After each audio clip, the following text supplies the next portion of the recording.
আগের ভিডিওতে আমরা জেনেছি পদ্মাসন সম্পর্কে। আজ আমরা শিখব পদ্মাসন করে নতুন এক আসন, তার নাম যোগমুদ্রা আসন। নমস্কার, আমি সুজিত পাল, রামদেবজি প্রশিক্ষণপ্রাপ্ত এবং অল ইন্ডিয়া যোগ কালচার ফেডারেশনের জাতীয় বিচারক।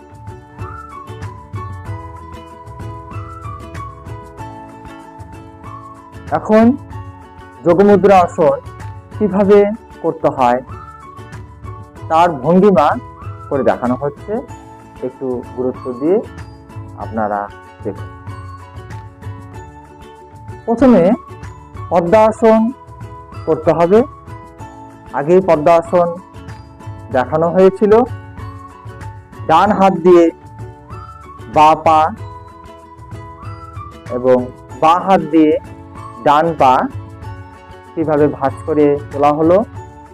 এবারে ধ্যান মুদ্রা, আঙ্গুল রেখে হাঁটুর উপরে সুন্দরভাবে হাত সোজা করে হাঁটু নামিয়ে, এই হাঁটু নামিয়ে অনেকেরই দেখা যায় ডান পা যখন উপরে ওঠে ডান হাঁটু উঁচু হয়ে যায়।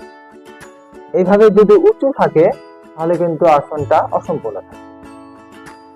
হাঁটু একদম ম্যাটের সাথে লাগিয়ে দিতে হবে।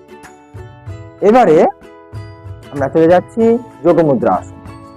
যেহেতু ডান পা উপরে আছে সেহেতু বাঁ হাত দিয়ে ডান হাতের কবজিটাকে ধরতে হবে।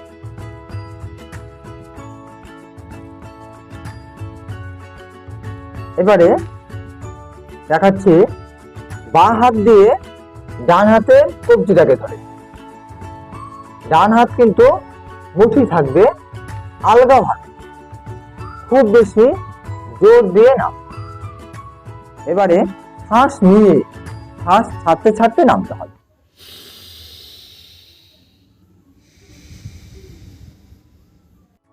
কপাল ম্যাট স্পর্শ করবে।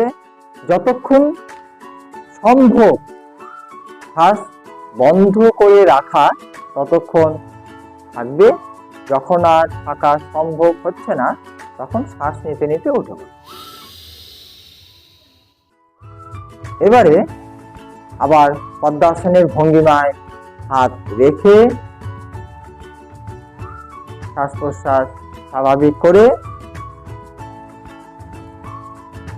যেরকম ভাবে পদ্মাসন দেখানো হয়েছিল ছাড়ার নিয়ম, ঠিক একই ভঙ্গিমায় ছেড়ে দিতে হবে।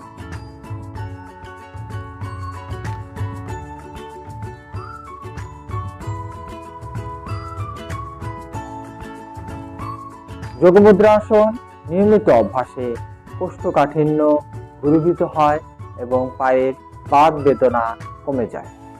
আজ আমরা শিখলাম যোগমুদ্রা আসন।